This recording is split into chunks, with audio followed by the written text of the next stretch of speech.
Good evening. Today, we offer you a challenge of being a geisha for a day.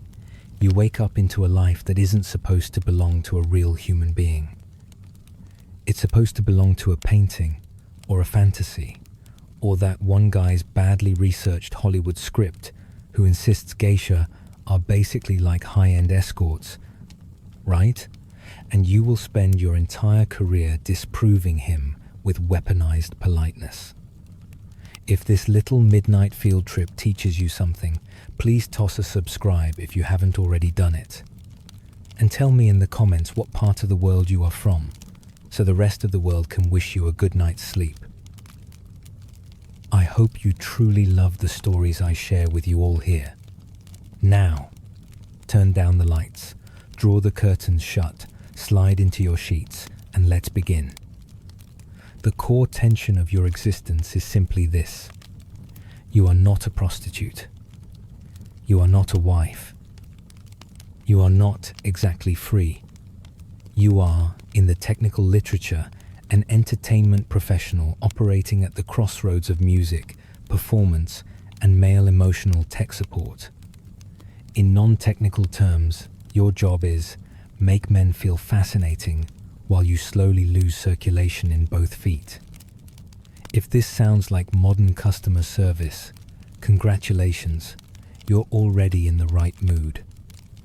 Based on extensive archival snooping, the life of a geisha is basically a long-running, very high-budget illusion in which everyone pretends beauty just happens. It's built on rules, training, humiliation, sweat, and an alarming quantity of white makeup that would send today's dermatologists into cardiac arrest. A longitudinal study, a car, watching this unfold in slow motion, suggests that your life is 1 part art, 1 part performance, and 3 parts do not let anyone see you suffering. And running underneath all this, your permanent little pop-up notification is the same message. You are the Wi-Fi. They're here to connect to you. If they leave feeling disconnected, it's somehow your fault. That's the running gag of your life. Men come to the tea house to connect to each other, to business, to status, to the illusion that they're still young, interesting, or powerful. And you are the invisible router in silk. Let's log you in.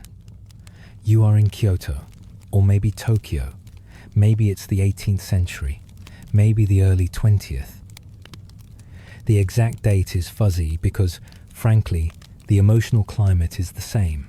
Humid, slightly drunk, and powered by patriarchy. It's evening.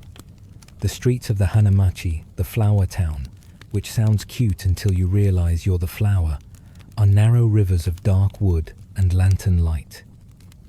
You can smell grilled fish, coal smoke, spilled sake, and, faintly, that sweet dusty scent of tatami mats that never entirely goes away.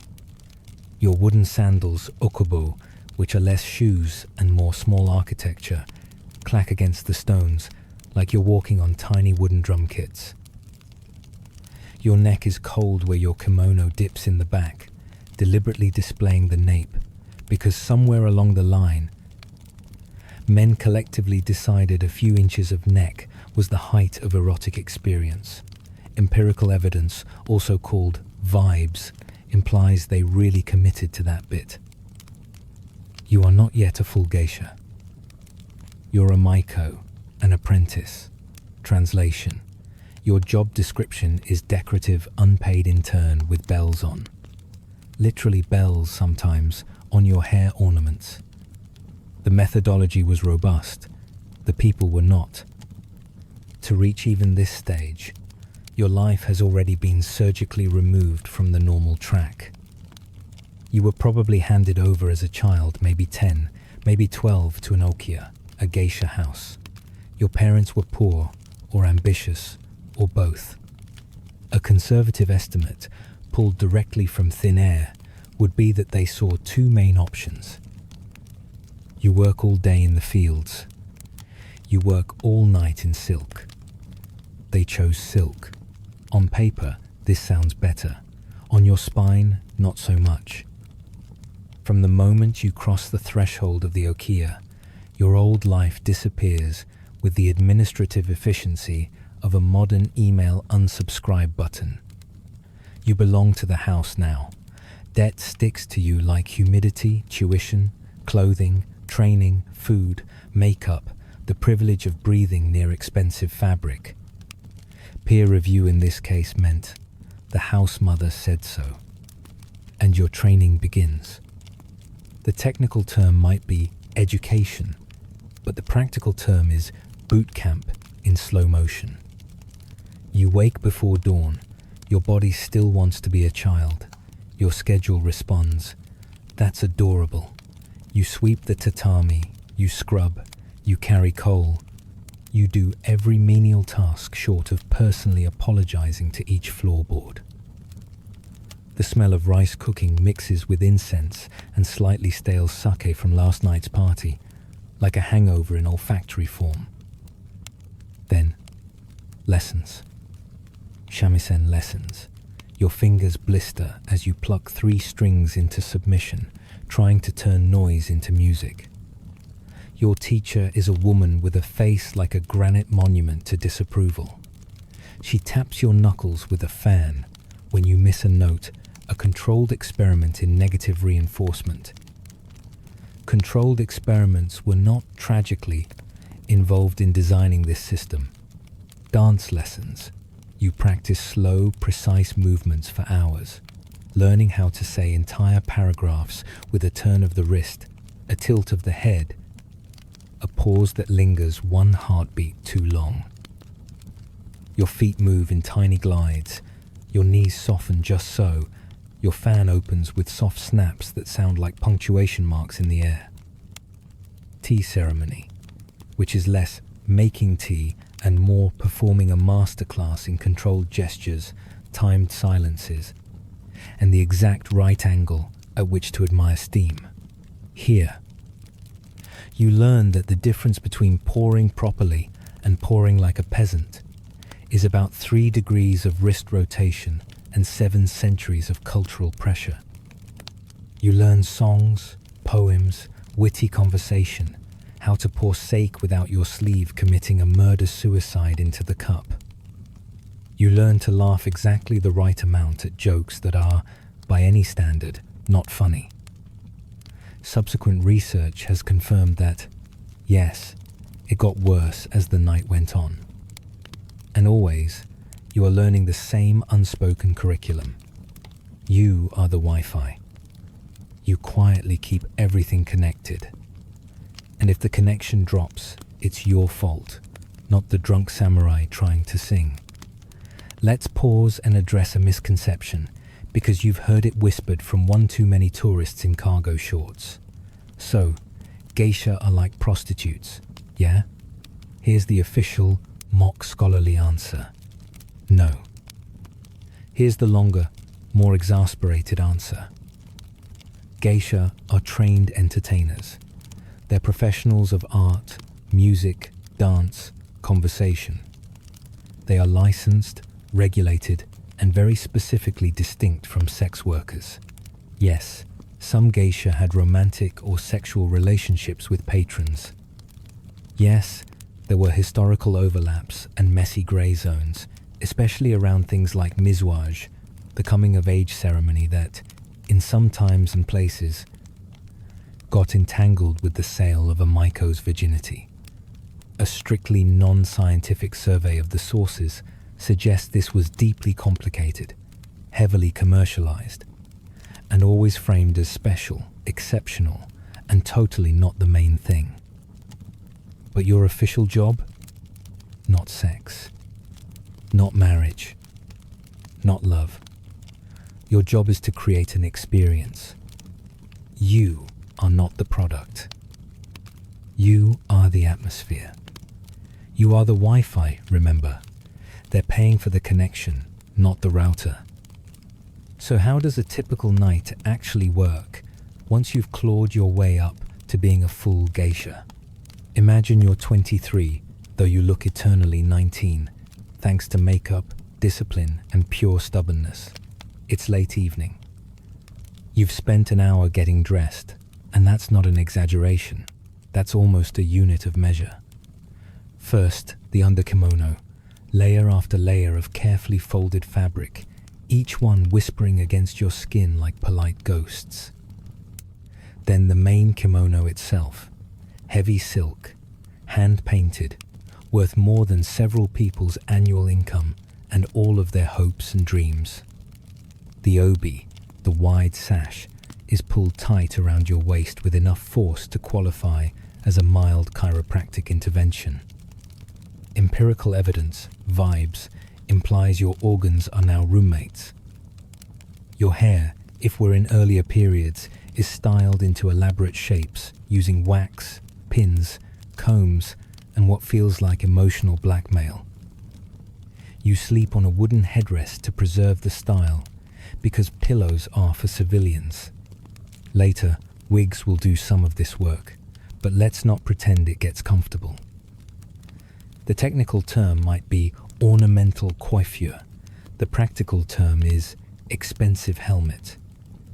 Your face, white makeup, thick, cool, slightly chalky, red accents on eyes and lips, black added brows. The effect is less clown and more living porcelain with opinions.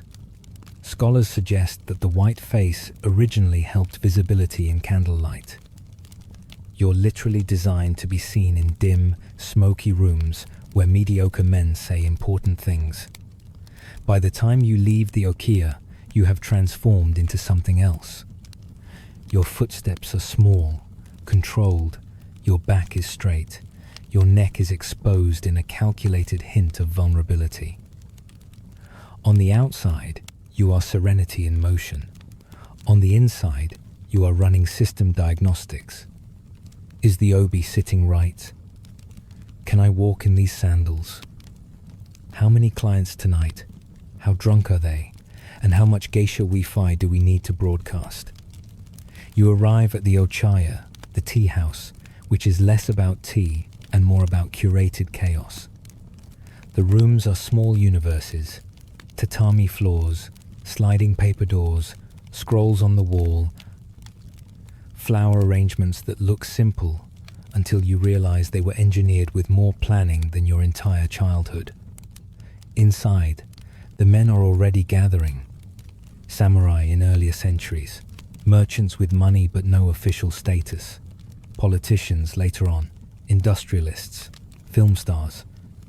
Basically, the same three basic archetypes repeated forever. The loud, boisterous one who drinks like it's a competitive sport.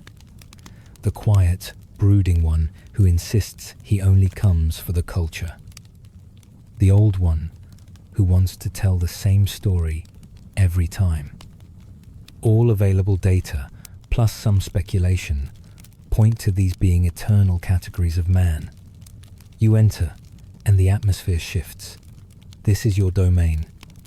You bow at just the right angle, greet everyone by name, read the emotional humidity of the room in 8 seconds flat. You kneel gracefully, your kimono spreading around you like a very expensive puddle, and the performance begins. You pour sake, you serve food, you laugh at jokes that have lived long past their natural lifespan. You gently tease a shy guest into speaking. You prevent an argument from escalating. You redirect a crude remark into something witty and harmless with the skill of a conversational martial artist. Using the highly advanced method known as reading stuff, you decide who needs flattery, who needs challenge, who needs to be allowed to sing badly while everyone else pretends it's not that bad. You play shamisen, you sing. Your fingers, calloused from practice, move gracefully, letting sound fill the space. The timbre is sharp, nasal, a little metallic, the soundtrack to a world of lacquer and silk and subtle emotional warfare. You dance. Not the flailing, cardio-burning nonsense people pay for at gyms now, but slow, precise, controlled storytelling. A fan becomes wind, a sleeve becomes waves, a tiny step becomes a journey. From the outside, you look serene. Internally, your thighs are shaking like a laptop with too many Chrome tabs open. The men, they are drinking. Their laughter rises and falls. Someone starts to cry about a lost promotion. Someone else boasts about a deal that absolutely did not go as well as he's claiming. You keep everything from tipping into outright disaster. You are the Wi-Fi. They connect through you to nostalgia, to boyhood, to fantasies of importance and elegance. If this sounds familiar, that's because the modern equivalent is a group chat plus an overworked therapist compressed into one woman in a kimono. Why does society pour this much effort into a human art installation? Because geisha sit at a very specific crossroads. Art, money, reputation. In a world where men's public lives are tightly regimented by status and duty, the tea house becomes a semi-private arena where rules bend. Here, deals are floated, alliances tested, confidence is whispered. You are there to lubricate, not like that, calm down the social gears. A strictly non-scientific survey of the sources suggests that a man's reputation as cultured was heavily linked to his association with geisha. If you could afford the time and money to frequent the hanamachi, it meant you weren't just some sweaty peasant who got hay fever from rice plants. You were someone. And yet, the power dynamic is not a straight line. You, the geisha, are technically of low social status, not noble, not married respectably, not exactly proper. But within the walls of the tea house, you wield soft power like a fan, gently, elegantly, and with the ability to smack people's egos around without leaving visible marks. You can elevate a man by treating him as a valued guest, or quietly downgrade him by switching from warm hospitality to cool professionalism. You know who's a good payer and who forgets his bills. You know who gets handsy and who brings poetry. You know which politician is terrified of being thought uncultured. The methodology was robust. The people were not. Geisha are also part of the city's economic ecosystem. The money flows outwards to kimono makers, wig makers, musicians, tea houses, sake brewers, carpenters, hairpin artisans, and that one guy who only makes those little wooden neck pillows of suffering. Your existence keeps an entire aesthetic industrial complex running. Meanwhile, religion and morality swirl quietly in the background, like incense smoke that sometimes becomes a fire alarm. Social moralists periodically look at the hanamachi and declare it a den of vice. Patronage networks and merchants respond, "Sure, but the vice is wearing very tasteful silk, so let's not be hasty." A longitudinal study, AK, watching a few centuries of this, shows a repeating pattern. Criticism. Crackdown attempt. Adaptation. You survive by bending, not breaking. Now, let's zoom into some of the mechanisms and rituals inside this system, because there's nothing historians love more than a process diagram disguised as a story. First, the debut. When you go from maiko to full geisha, it's not like getting a promotion email, it's an ordeal.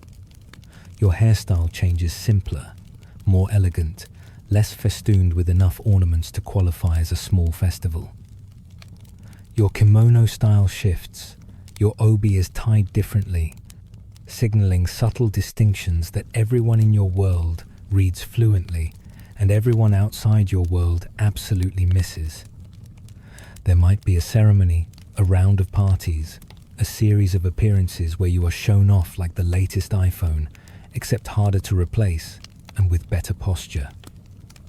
It is understood that your skills are now fully operational. You can carry a room, rescue a party, and keep at least 3 parallel conversations going while your legs are numb. Then, relationships with patrons. Here we step into the grey fog of feelings, money, and power. Some geisha have dana, patrons, wealthy men who support them financially in exchange for a special relationship. This might be romantic. It might be mainly financial. It might be a carefully negotiated performance of intimacy with very clear boundaries. Data collection methods were, at best, improvisational. From the outside, this looks like scandal. From the inside, it's a survival strategy with side effects. A dana can cover your debts, buy your kimono, fund your retirement, give you some stability in a life built on seasonal demand and male whim. But he can also be jealous, controlling, or just boring. Preliminary findings indicate that this is often a terrible idea, which did not stop anyone. Do you fall in love? Possibly.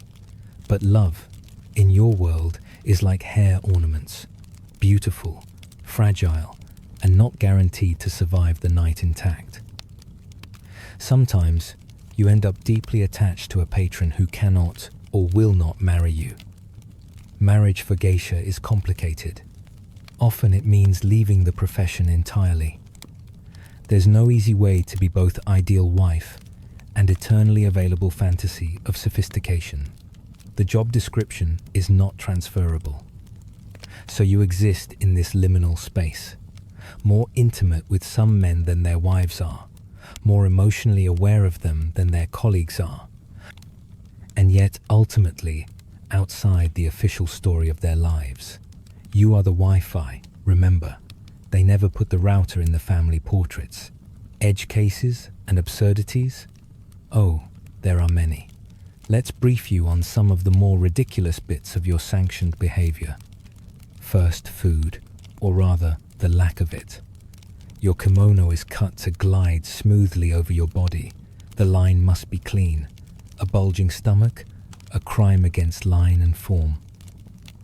So you learn to eat very little while working, to sip sake without losing control, to sit in seiza, kneeling while your toes fall asleep one by one, like tiny martyrs. You become an expert at micro-stretching in the hallway, lightly slamming your knees into life before the next round of conversation. Our sample size is 1, but it's a very confident one. Your knees are not okay. Second, hair. Early period, you get your hair done maybe once a week. The style is complex and rigid. You sleep on that wooden headrest, hugging it like a passive-aggressive boyfriend. If, in your sleep, you roll wrong and flatten your hairstyle, you will spend the next morning being restyled with brushes, wax, pins, and silent judgment. The technical term might be maintenance. Your scalp calls it warfare. Third, customers who don't understand the assignment. Not every man who walks into a tea house has read the manual titled How to Behave Around Geisha Without Being a Disaster. Some treat you like their therapist, dumping every problem they've ever had. Some treat you like a trophy. Some treat you like background music. There's always that one guy who thinks telling you about his sword collection is flirting. There's the one who keeps trying to pull you into Western-style dancing. Just a little foxtrot, he begs, like a man offering you both humiliation and tripping hazards. There's the one who asks, "So what's your real name?" As if he is the first one clever enough to ask. He is not. A strictly non-scientific survey of your evenings suggests that at least one man per night will try to cross a line. Emotional, physical, conversational. Your weapon is not brute force but precision, a sharp joke, a shift of distance, a quick glance to the house mother, a refusal never quite worded as no, but landing like "not in this lifetime, sweetie," all while maintaining the performance. The sleeves flutter, the laughter rings, the Wi-Fi stays up. Time moves. History is rude like that. The Edo period, when geisha culture explodes into view, eventually gives way to the Meiji era. Japan opens to the West, reluctantly, like someone cracking a door to let in air and getting an entire seminar on modernization instead. Western visitors arrive with their cameras, notebooks, and inaccurate understandings. To them, you are the exotic embodiment of old Japan. They photograph you endlessly. They write about you as if you are a cultural mascot, an aesthetic fairy that explains the entire nation.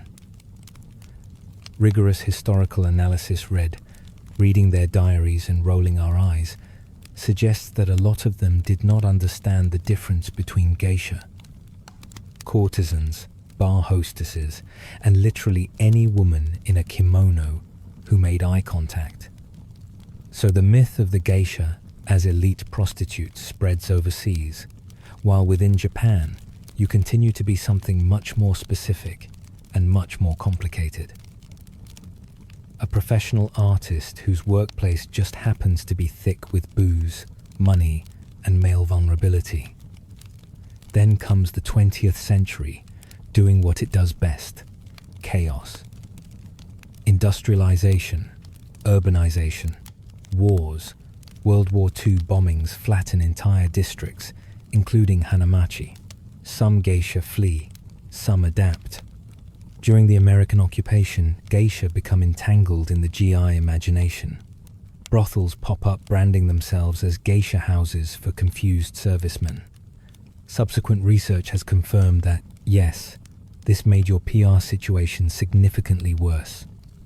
Meanwhile, modern entertainment industries appear: cinema, radio, later television.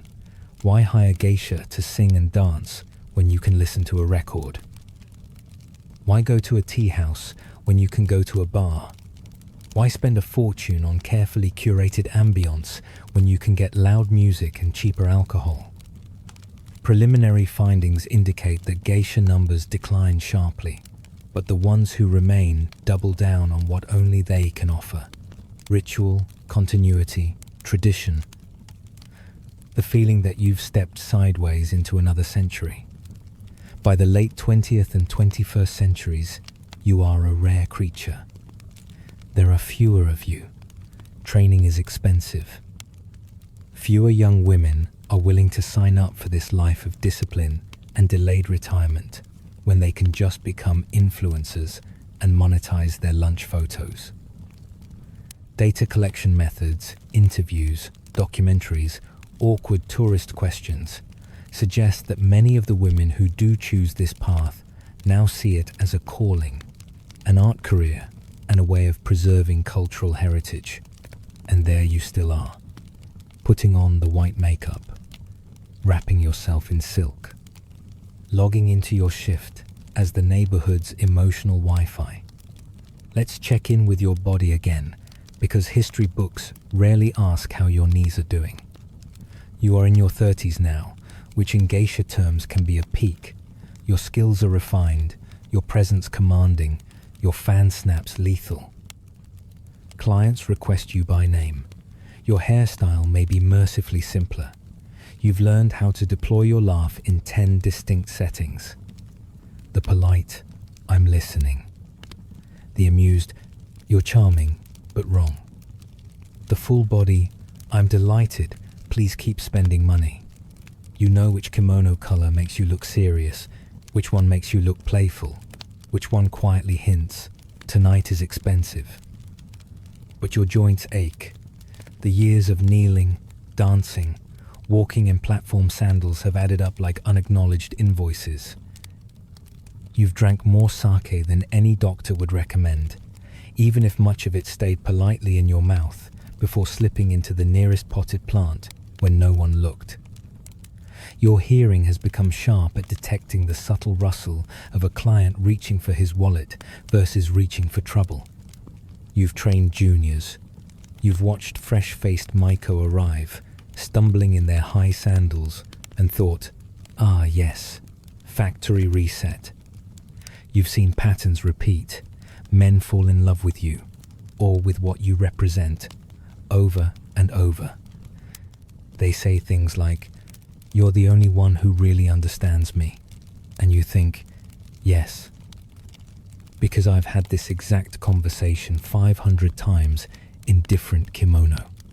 A longitudinal study, your memory, reveals that human emotional problems have not meaningfully updated their software in centuries. Your spirituality, that's quieter, but it's in there. You're not a priestess, but you live in a world steeped in Shinto and Buddhist practices, seasonal festivals, shrine visits, temple bells. You attend ceremonies for the prosperity of the hanamachi. You fold your hands, bow, clap, make offerings. Not because you imagine the gods carefully auditing each party, but because ritual is what your whole life is made of. You are essentially a priestess of carefully curated evenings. You understand that what you offer people is not just distraction, but a small suspension of normal time. Inside the tea house, rules relax, but manners intensify. The outside world taxes, war, deadlines, exams waits beyond the sliding door. Here, you create a bubble in which everyone pretends they are graceful, composed, and witty. This is, incidentally, the same function served by modern Netflix, but with more eye contact. You also know the darker side. Women who burned out, who drank too much, who never quite escaped their debts. Women whose patrons turned cruel or whose health collapsed under the strain.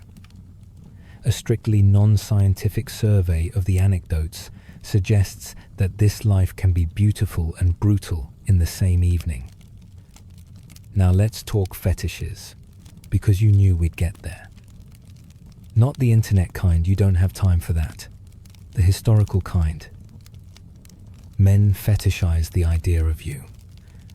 The whiteness of your neck, that triangle of bare skin at the back, the sleeves that hide your hands just so, the way your voice drops when you sing, the mystery of your true self, as if there is some secret personality unlocked only by sufficient spending.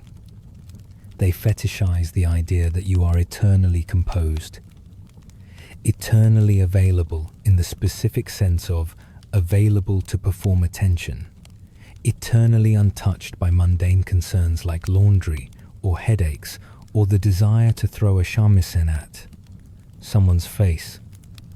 You know better.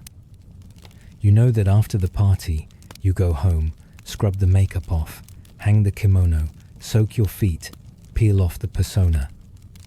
You sit in a dim room, hair loose, sipping plain tea, and let your spine decompress. The fantasy of you is a separate creature. She lives in the hanamachi, in men's stories, in tourist brochures. You are the technician who boots her up each evening and shuts her down each night.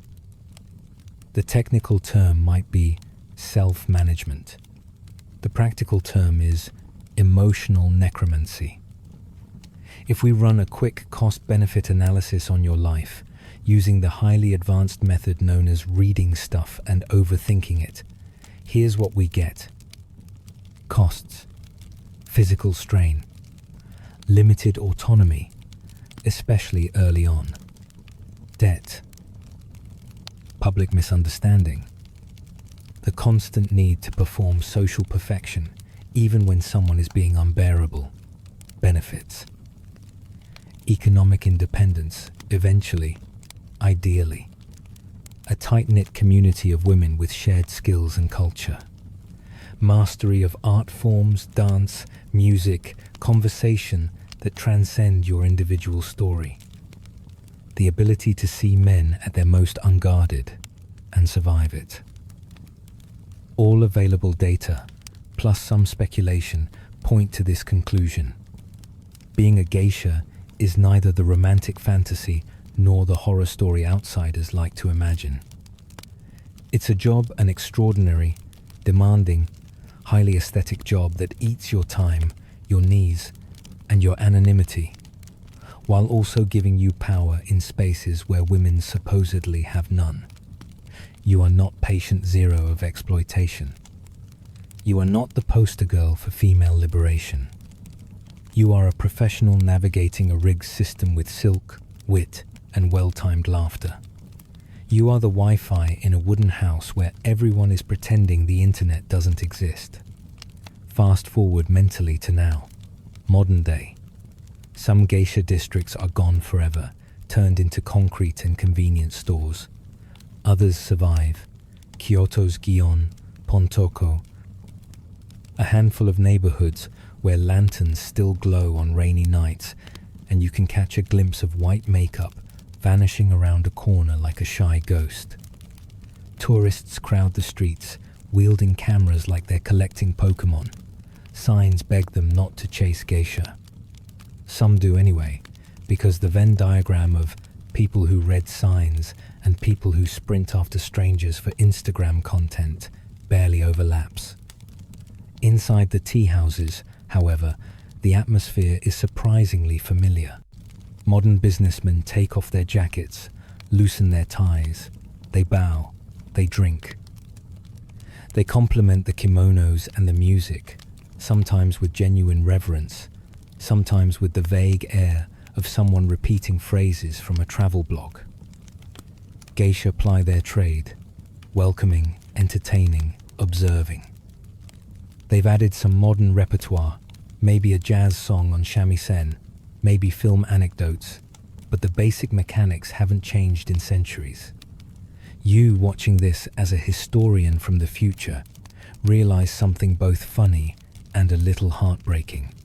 For all our talk of progress, humans still want the same three things from an evening out: to feel seen, to be less alone, to briefly believe they are more charming than they actually are. The technical term might be hospitality. The practical term is emotional illusion. And who builds that illusion? The woman in the kimono who knows exactly how drunk you are and exactly how far your joke will land. The woman who appears to be pure ornament but is actually managing the mood like a DJ with better posture. The woman who everyone mislabels but who understands, better than most, how fragile status can be. The woman whose entire world keeps whispering to her night after night, "You are the Wi-Fi." You will not be remembered by name in most history books. But without you, half the memories these men cling to would have no signal. So what does it feel like being her from the inside? It feels like this. The smell of incense in the morning as you dress. The weight of silk on your shoulders like a soft, expensive sentence. The first shock of cold night air on your painted neck as you step outside. The clack of sandals, the flicker of lanterns, the murmur of distant traffic in later centuries blending with the old sounds. The moment you slide a paper door open and 30 eyes turn to you, and you become her, the persona, the presence, the geisha. It's knowing your worth in gestures, in glances, in the way a room relaxes when you arrive. It's swallowing annoyance 100 times and releasing it as music, as jokes, as controlled mischief. It's watching a man boast and thinking, "You will forget most of this night tomorrow, but you will remember that I laughed at your story." That's the part you'll call magic. It's getting older and realizing that you have become the living archive of songs, of dances, of gossip, of how this neighborhood used to smell before the convenience stores. It's occasionally wondering what your life would have been like if you had, say, married the carpenter down the street and spent your days yelling at kids instead of training your eyelids not to twitch at bad poetry. And then realizing this, either way, you'd still be doing emotional labor. Here, at least, you get better outfits. What do you, sitting here in the modern world with your phone and your notifications and your very uneven posture, have in common with her? More than you think. You curate yourself online, She curates herself in a tea house. You perform versions of yourself for work, for dates, for family gatherings. She performs versions of herself in kimono-coded contexts. You host friends, hold space, laugh at unfunny jokes, and keep conversations from dying awkwardly over dinner. Congratulations, you have engaged in geisha-adjacent behavior. The difference is that she trained for this with terrifying intensity, and you mostly just wing it. The life of a geisha, in the end, is less about the makeup and more about the maintenance of illusions, other people's illusions about themselves. And maybe that's why the image of her won't go away. Why she haunts novels, films, fashion, tourist brochures. Why, even when wildly misunderstood, she keeps reappearing at the edges of our imagination. Because she embodies something we're still confused by. A woman whose power comes not from breaking out of the system, but from manipulating every lever inside it with a smile. Is it freedom? Is it captivity? Is it both? A strictly non-scientific survey of your own feelings probably says yes. So the next time you see that iconic image, white face, red lips, dark wig, silk whispering around careful steps, remember what you're actually looking at. Not an ornament, not a stereotype, not a walking misunderstanding. You're looking at someone who spent years turning herself into the human version of a perfect evening and then charged admission. You're looking at the original high-latency, emotionally encrypted Wi-Fi network of pre-modern Japan. And as you close this little longitudinal study, also known as you watching this unfold in slow motion, you can file one final, mock scholarly conclusion. Based on all available data, plus a shameless dose of speculation, being a geisha was hell on the knees, murder on the spine, confusing for outsiders, and, on the right night, absolutely transcendent. Which, if we're honest, is not a bad summary of being human either.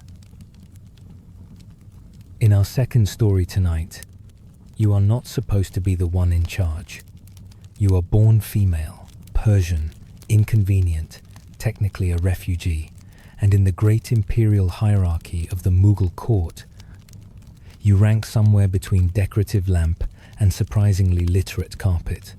The empire has a perfectly good emperor already, or so the brochure claims. He has crowns, coins, elephants, an alarming relationship with wine, and a chronic belief that he is the main character. And yet, somehow, by the time this story hits its peak, you are the one signing decrees, deciding wars, curating the aesthetics of an entire civilization, and basically running a multinational early modern empire from behind a screen. If this sounds like you accidentally slid from supporting wife into quietly running the company while the CEO live streams his midlife crisis, congratulations. You are Nur Jahan, light of the world, patron saint of weaponized competence. Running gag, which you may as well get used to right now. Every time something important happens, everyone will pretend the emperor decided it, and every time, you will know, with the calm certainty of a seasoned project manager, that actually you did. Think of it as the eternal law of imperial management. Visible credit flows upward, actual work flows to you.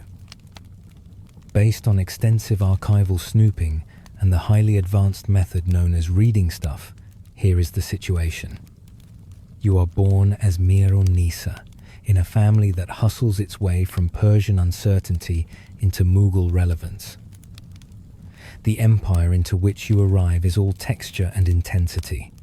Marble cool under bare feet at dawn, the heavy smell of attar and sweat and cardamom, brass trays clinking, parrots shrieking in the courtyard, and always, somewhere, the slow crashing tide of court politics, rolling in and out like a monsoon you did not order. From an early age, you learn 3 critical skills. First, you pay attention. You watch who bows to whom, who talks too much, who drinks too much, who looks at which door when bad news arrives. Second, you listen. Servants, scribes, guards, ladies, merchants. The woman who comes to sell bangles at the back gate and absolutely knows more about the price of grain than any official report. Third, you do not complain, at least not in public. It could be about emotional regulation, but it mostly was about survival.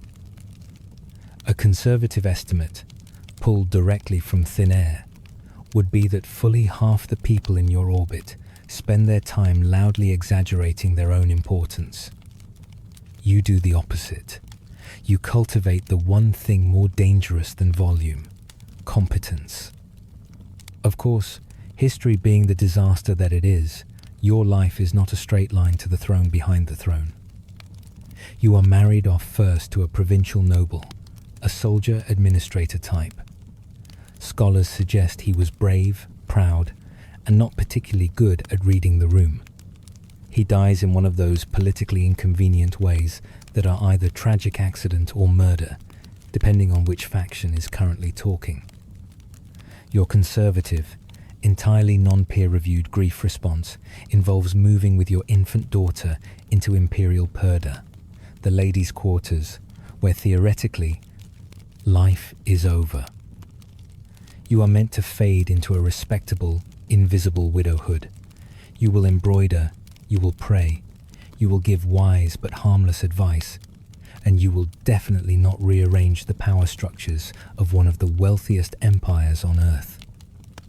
This plan lasts approximately no time at all, because the emperor notices you. And here we must introduce your husband, Jahangir.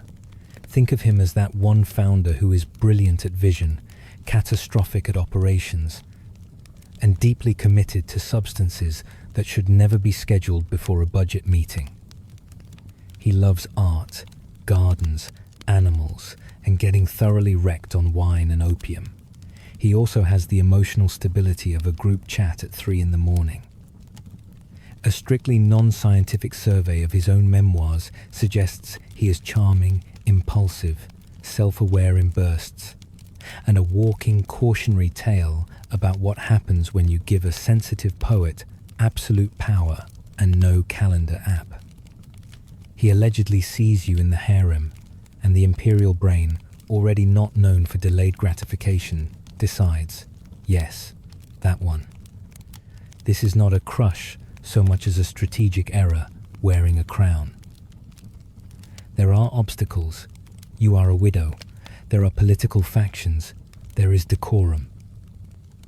There is also the small matter that alliances have already been arranged, reputations invested, and several ambitious nobles are currently shouting inside their own skulls, because emperors are not supposed to rewrite the script for one woman. Subsequent research has confirmed that, yes, he rewrites it anyway. When you become Nur Jahan, light of the world, the name is not just poetry, it is branding, it is a statement. It is a quiet, silk-wrapped announcement that the empire is under new management. Please hold your complaints until after you have seen the new garden designs. Set the scene then. Mughal India in the early 17th century.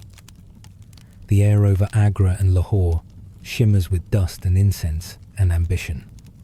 Men in silk robes and swords stroll under painted arches, trading rumors like currency. Scribes scrape their pens over paper, recording each petty feud as if it is cosmic truth. The Yamuna slides past the red sandstone fort like a long, indifferent snake. Inside, behind jali screens carved with almost obscene delicacy, you sit. You are veiled, technically. Your face is not for public consumption. But your mind is an entirely different matter. This is where the mechanism begins. Let us break down, step by step, how you rule from behind the veil. so that you can fully appreciate the logistics of being the secret operating system of an empire whose official software thinks auto-playing poetry is governance. Step 1. You secure your node network. You do not rule alone. That would be inefficient and also exhausting. You bring in your family. Your father, elevated to high office, becomes chief of the empire's finances. Your brother, Asaf Khan, maneuvers himself into serious power. Together, you form what historians, in a rare moment of collective clarity, refer to as the Nur Jahan junta. Technical term might be faction, but really it is group chat that runs the state. You now have 3 crucial levers: the emperor's heart, the treasury, and the military appointments. Our sample size is 1 imperial family, but it is a very confident one. Step 2. You control access. The emperor is many things, but he is not hard to distract. Wine, hunting, music, the late medieval equivalent of scrolling through chaos on social media, all beckon. So you regulate who sees him when he is sober enough to sign things. Can a noble present his petition? Only if it has passed through your channels, your relatives, your ladies in waiting, your loyal secretaries. Decisions are not made in the grand audience hall alone. They are made in the spaces behind it, in the pauses, in the little conversations where someone says, casually, as though it just occurred to them, that perhaps this fort commander is unreliable, that governor suspect, that prince a little too ambitious. Step 3. You control the ink. You begin to issue firmans, imperial decrees, under your own seal. Not as a cute novelty, not as a one-time treat because the emperor is in a good mood, but as a sustained practice. Scholars point out that having your own seal and issuing orders in your own name is not normal for royal women in this context. A longitudinal study, also known as watching this unfold in slow motion, shows that over time, officials come to recognize that an order bearing your seal is not a suggestion, it is policy. The methodology was robust, the people were not. Step 4. You put your name on the money. Coins are minted with your name alongside the emperor's, a quiet, metal-based announcement that you are not just a shadow, you are in the very language of value itself. When traders weigh silver and gold on scales in bazaars full of spices and sweat and haggling voices, your name tilts the balance. Data collection methods were, at best, improvisational, but the vibes are clear. This is unprecedented. Step 5. You make the empire look the way you want it to feel. You are not content to push papers and whisper behind curtains. You redesign reality. Gardens. You take the old Persian love of walled paradises and amplify it in India's heat, where shade is salvation and water is wealth. You design charbagh layouts, 4-part gardens with channels of water crossing in geometric precision, reflecting the sky. Sandstone becomes marble, marble becomes inlay, inlay becomes a visual thesis on order and abundance. You are behind the planning of monuments like the tomb of your father at Agra, a delicately carved marble confection scholars call a forerunner to a rather famous later building involving a certain white dome. You blend Persian, Indian, and Central Asian motifs, carving your mark not just into politics, but into stone. Using the highly advanced method known as reading stuff, historians have noticed that your aesthetic is not just pretty, it is political. You are staging power as elegance, control as harmony. If people walk through your gardens and feel that everything is arranged, measured, balanced, what a coincidence that the state, under your influence aspires to the same. Step 6. You enter the allegedly masculine domain of violence and pretend this is normal. You hunt. Imagine this. You on an elephant. Sunlight hitting the gems on your clothes. Musky smell of the animal rising around you. The rustle of the forest, all sharp leaves and thick heat. Ahead, a tiger. Not metaphorical, but extremely teeth-based. In one famous story, you shoot the beast yourself, earning from your husband a title praising your prowess. Whether every detail happened exactly as described, or whether court chroniclers were massaging the narrative for maximum propaganda value, empirical evidence, also known as vibes, implies that you are no one's decorative ornament. The conservative estimate here is that the number of nobles quietly threatened by you climbs steadily. Step 7. You weaponize marriage.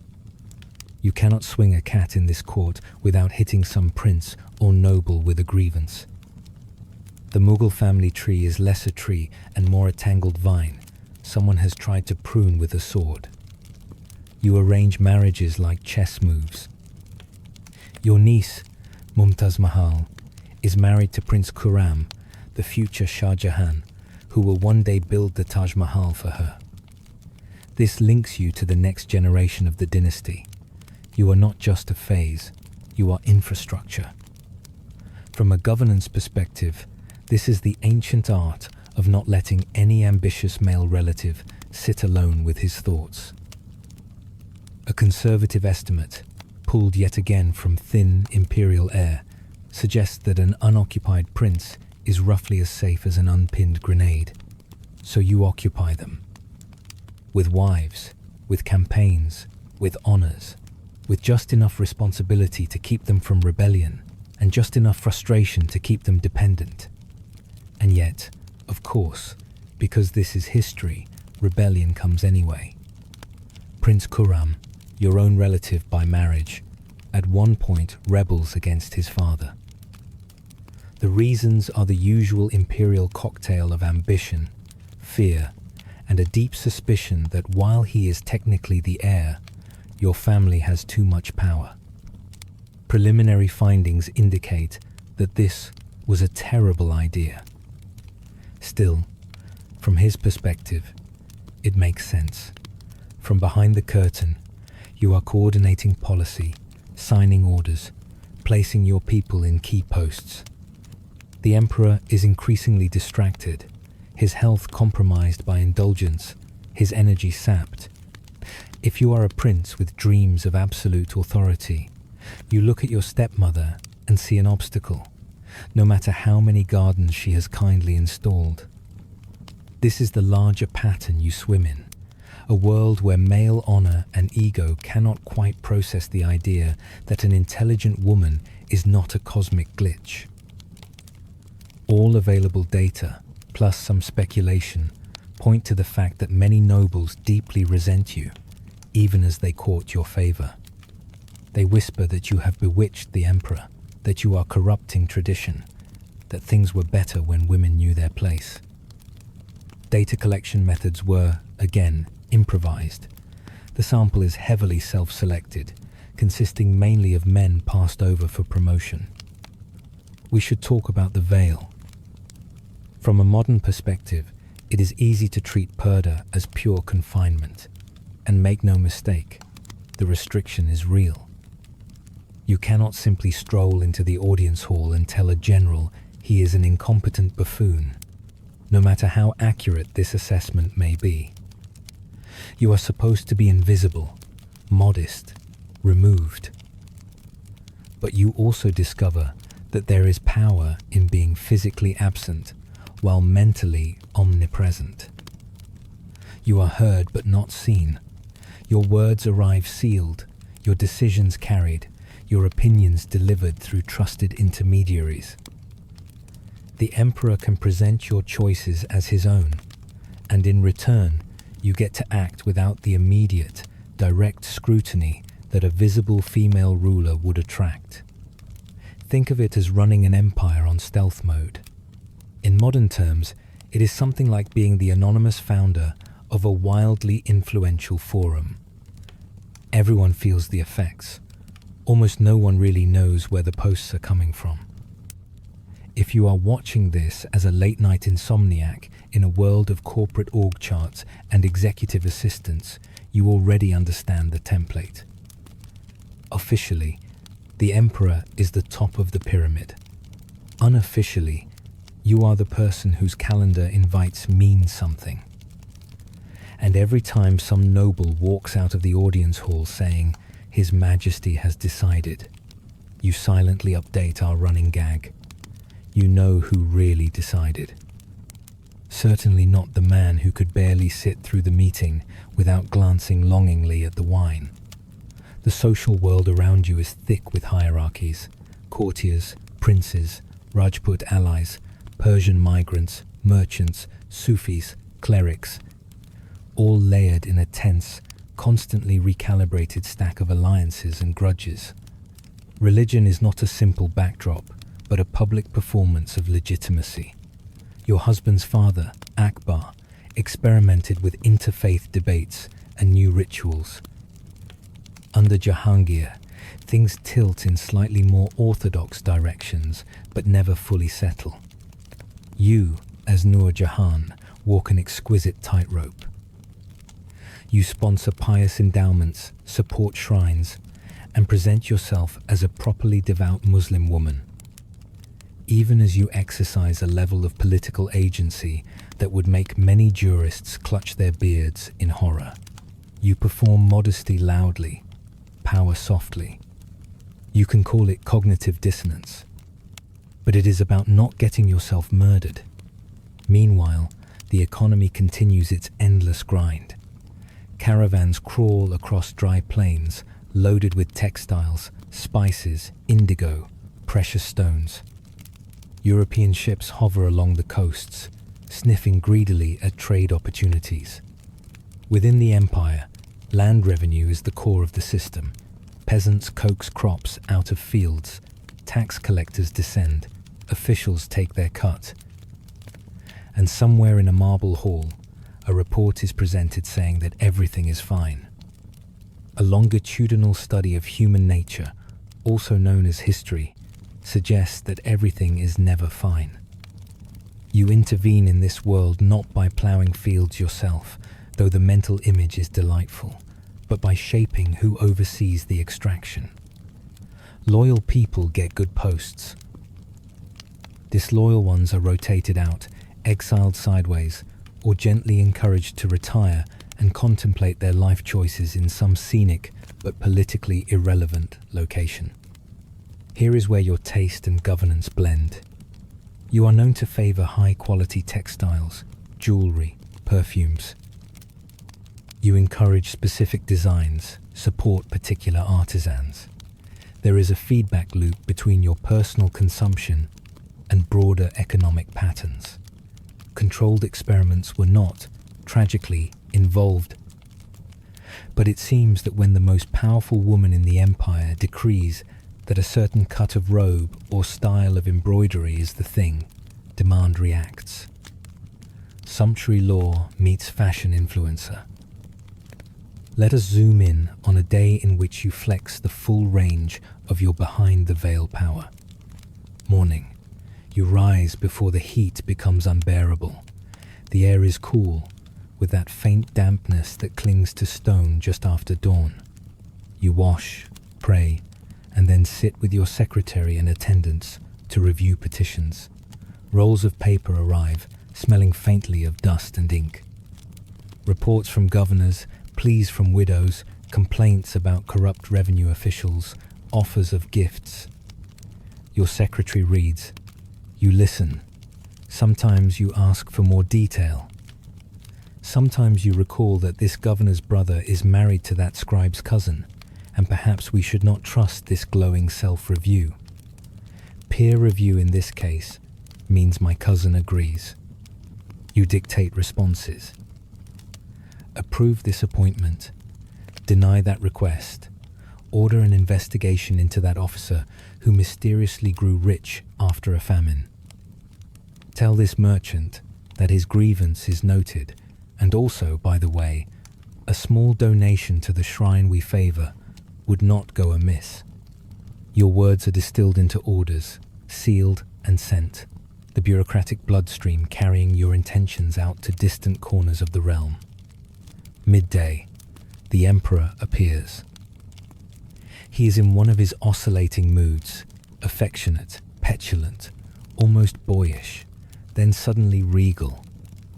He wants your company, your counsel, your presence as proof that the universe still recognizes his specialness. You listen, you flatter in calibrated doses, you offer suggestions. Perhaps, you murmur, it would be wise to send troops here, adjust taxes there. You do not phrase them as commands. You suggest, gently, logically, in a tone that lets him feel brilliant for agreeing with you. Empirical evidence, also called vibes, implies that he enjoys this. He gets to imagine that his impulses are actually policy. You get what you want. Afternoon, you plan something made of stone and water. Maybe it is a new pavilion in a garden, white marble cool against the blaze of afternoon sun. Maybe it is a terrace with a channel of water slicing down the middle, lined with cypresses, the dark green sharp against the pale sky. You consult architects and artisans, ask about costs, materials, time. Evening. There is entertainment. Music spills through the palace, sitar and tabla weaving around voices, the smell of rosewater and smoke drifting under the night sky. The emperor drinks. You may sip, or you may not. Scholars disagree, and the sources do that nervous shuffle they always do when women and pleasure intersect. What matters is that you are present, composed, attentive. Behind the laughter, your mind is still moving pieces. That noble laughed a little too loudly at the prince's joke. That general looks tired, worried, thinner. That ambassador flinched when a certain province was mentioned. Information is everywhere, and you, with the calm expertise of a woman who has been underestimated her entire life, collect it. Meanwhile, outside these polished spaces, your reputation mutates. To some, you are a marvel. A woman of intelligence and taste, patron of the arts, giver of alms, designer of spaces that feel like walking through a poem about order. To others, you are a witch, a seductress, an unnatural phenomenon whose power can only be explained by sorcery or moral corruption. Subsequent research has confirmed that when a woman does what men do, but better, accusations of witchcraft rise approximately tenfold. From a rule of three perspective, the charges line up neatly. She is too powerful, too visible, too calm. We should also talk about your daughter from your first marriage, Ladli Begum, and how you try to secure her position. In the delightful chaos of Mughal succession, you attempt to arrange her marriage to one of the princes in ways that would keep your influence strong. It does not always work as planned. Political marriages, like home experiments with cutting your own hair, often go wrong in ways that take years to fully blossom. And then, one day, the empire reminds you that you are not playing this game alone.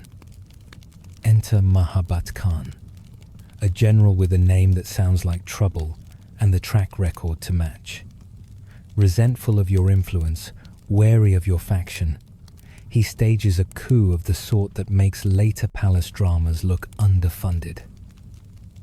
While Jahangir is traveling, Mahabat Khan seizes him, essentially kidnapping the emperor in a blaze of military efficiency. This is the part of the story where many women in your position would be expected to panic decorously, retire to their chambers, and await news with tears and whispered prayers. You do not do that. Instead, you organize. You rally troops still loyal to you, attempt a rescue, and in some accounts, personally lead forces across a river under fire, mounted, veiled, but very much in command. Whether every detail is perfectly accurate or embellished by later chroniclers who fell a little in love with your legend, the broad pattern is clear. You confront the crisis directly. The methodology was robust. The people, caught in the crossfire, were emphatically not. Although Mahabad Khan is eventually reconciled and your immediate position is restored, this episode exposes the central fragility of your power. It runs through a husband whose body can be seized, whose person can be controlled, whose addictions and age make him increasingly vulnerable. Your governance model, brilliant as it is, has a single point of failure: the emperor. As Jahangir declines, the succession question rears its hydra head again. Prince Khurram, your sometime ally, sometime enemy, lurks with imperial ambition. Other princes gather support, nobles hedge their bets. The empire, viewed from above, still looks solid. Revenue flows, forts stand, trade hums. But zoom in and you see hairline cracks. A strictly non-scientific survey of the gossip at court suggests that many are counting the days until Jahangir's death, and an even more non-scientific subset are hoping that when the dust settles, you will be out of power. When Jahangir finally dies, you do not have an army of your own. You do not have a throne you can sit on in your name. You have networks, loyalties, money, but the rules of succession favor male heirs with swords. Shah Jahan, once your relative by marriage and political project, becomes emperor. He will go on to build a certain spectacular tomb for his beloved wife, your niece, leaving your own architectural works overshadowed in the popular imagination by that one extremely famous dome. All available data, plus totally justified speculation, point to the fact that he has no intention of letting you be the power behind his throne. His legitimacy, like that of so many rulers, is built partly on disavowing the previous regime's inner circle. You are the previous regime. And so, your power contracts. You retire from the center, your political influence sharply reduced, your public role diminished. You spend your remaining years in more private pursuits: piety, patronage, overseeing the tomb you built for Jahangir at Lahore, a monument elegant and measured, its proportions serene, as if you are trying to impose at least posthumous order on a life that throbbed with chaos. Here is where our running gag hits its sharpest edge. For years, everyone said the emperor decided. You knew you did. Now, officially, someone else decides, and in reality, they actually do. But the empire they inherit bears your fingerprints all over it. The administrative efficiencies, the precedence of women's influence, the aesthetics of power, the cross-woven networks of Persian and Indian elites, all of that was curated, adjusted, refined under your watch. When later observers walk through marble pavilions cooled by fountains, when they admire textiles that shimmer like liquid color, when they note that Mughal India, at its height, has a certain composed elegance layered over its violent contradictions, they are seeing, in part, your taste made structural. Based on extensive archival snooping and a strictly non-scientific survey of the sources, scholars now place you among the most influential women of the early modern Islamic world. Not as a curiosity, not as a footnote, but as a force. Yet, when popular memory reaches for the Mughal dynasty, it often grabs Akbar the tolerant reformer, Shah Jahan the grieving builder, Aurangzeb the austere zealot. You, Nur Jahan, slip into the background of general consciousness, not because you were small, but because you specialized in being powerful in private. the veil concealed and revealed at the same time. So what does it feel like to be you? Imagine being constantly surrounded by people who underestimate you and yet must obey you. Imagine rooms full of men debating policy while quietly glancing at the door that leads to where you sit, knowing that the decision is not final until you nod. Imagine living inside an empire that treats your body as something to hide and your mind as something to exploit. You are endlessly on. Your day is an oscillation between public performance and private calculation. Your power is not the blunt, visible dominance of sitting on a throne with a sword. It is the far more exhausting art of persuading, coaxing, threatening, rewarding, all while maintaining the illusion that other people are in charge. So you do the emotional labor, but let someone else sign the selfie. And for all your skill, there is no real security. One illness of the emperor, one successful coup, one twist in the snake pit of succession, and everything shifts. You live in a constant low thrum of uncertainty, even as the fountains murmur and the night jasmine blooms. Why does any of this matter now? To you, watching in the glow of a screen centuries later, trying to fall asleep and somehow ending up deep in Mughal court politics. Because the pattern is familiar. The front man and the hidden operator. The guy whose name is on the door and the woman whose calendar controls his life. The official leader and the unofficial manager. The emperor who gives speeches and the veiled empress who actually knows how many troops are on the border. Empirical evidence, also known as vibes from literally every workplace, implies that this arrangement did not die with the Mughal Empire. Think of every time you have watched a man on a stage thank his team, his family, his wife for their support. While you quietly suspect that the wife did not just support, she handled logistics, rehearsed speeches, scheduled appointments, dealt with crises, and occasionally prevented international incidents by intercepting one more bottle of wine. Now scale that up to an empire. That is Nur Jahan. Your story also muddies the lazy narrative that pre-modern Muslim women were uniformly silent, oppressed, and powerless. Oppression existed, obviously. So did real agency. The veil could be a prison. It could also be a shield. It limited you. It protected you. You used it. The methodology of your life was robust. The people around you, including very dramatic princes, were frequently not. You navigated a space where gender norms were restrictive, but power was still negotiable. You did not overthrow the system with a manifesto. You bent it from within, one decree, one marriage, one garden at a time. If someone demands a simple moral here, they are missing the point. History is not a motivational poster. It is a longitudinal study in chaos. But there are a few things we can say with cautious, mock, scholarly confidence. First, the idea that power is always loud, male, and visible is historically illiterate. Sometimes, the most consequential decisions are made by someone sitting behind a carved screen, listening carefully, and then, in a tone that sounds like suggestion, saying, "Perhaps we should try this." Second, aesthetics are not neutral. Your gardens and tombs were not just pretty, they staged a vision of order and harmony that legitimized your rule.